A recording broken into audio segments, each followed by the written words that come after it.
Hey, this is Tia Solsen for another episode of Daily Tea. We're in the park again. This is actually the park where I've, for the first time, made a video of Daily Tea, where I was drinking some tea. And today I'm here actually with my pupil, Florian, and we finished our weekly tea ceremony class. And I just wanted to ask him a few questions about how he's experiencing tea ceremony, and of course share that conversation with you. So, Florian, how do you experience when you're sitting in the tea room doing your service, your practice of tea? Well, I'd say I actually feel really good because I just stopped thinking about everything else for a couple of hours until, well, probably about 5 hours. I just stopped thinking about the rest of the world. It's really good, really pleasant. It's really pleasant.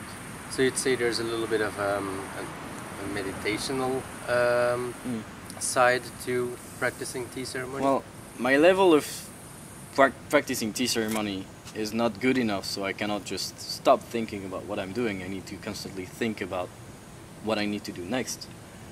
But just not thinking about the rest is really good to meditate. Mm-hmm. I think that's a very good point. You could actually say by doing tea ceremony that you're just focusing on one thing and one thing only, and you just don't have the time to think about something else. Is that? Yeah, I don't have the time. I just don't have the time to think about the rest, because just thinking about the tea ceremony practice is enough for the whole day.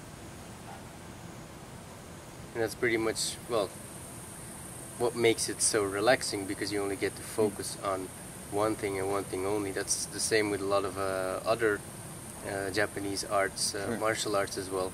Because when you're practicing, if you start focusing or thinking about something else, you're just totally off track, and things are going to go wrong.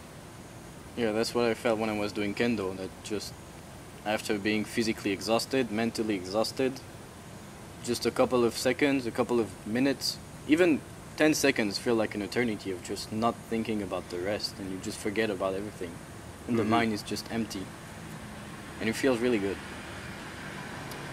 In kendo, you mean basically sitting after practice is done? We did practice for about 2 hours, and after that I was quite young, so I was physically exhausted, physically dead, and mentally dead, because it was also taking a lot of strength, mental strength. And so I just sat there for about 30 seconds, and it was the best 30 seconds of the whole 2-hour class. So it's really meditational. Yes. Well, I think that's something that we can take into our daily affairs as well, because we're so full of thoughts and so full of busyness that we're just constantly thinking about too many tasks and too many things at the same time. We're multitasking, and that's a great burden on all of us. But through practicing an art such as kendo, or such as a tea ceremony, basically gives you the opportunity to start monotasking and only focus on one thing. And that's what I think, and I feel it the same way. What really gives it that moment of relaxation, that somewhat spiritual side and somewhat meditational aspect of the practice itself. Yeah, sure. And I guess as you get even better at tea ceremony or at kendo, you start having the time to let your thoughts actually be empty. You don't have to think about how to attack, you don't have to think about how to prepare the tea. You're just doing it. The body is doing it by itself, and the mind can just think Wander off or not think. Just relax. Yeah. Become nihil. Yeah, true. Well, it's great, just not only hear from my experiences, but also to hear how you're experiencing it from a less experienced point at the moment, because that gives me the opportunity to recall how I felt, what tea ceremony was when I just started, and to actually relive that moment.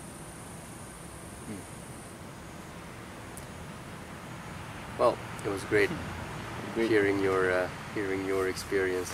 My pleasure. And thank you for watching this episode. See you on one of our next episodes. Good night.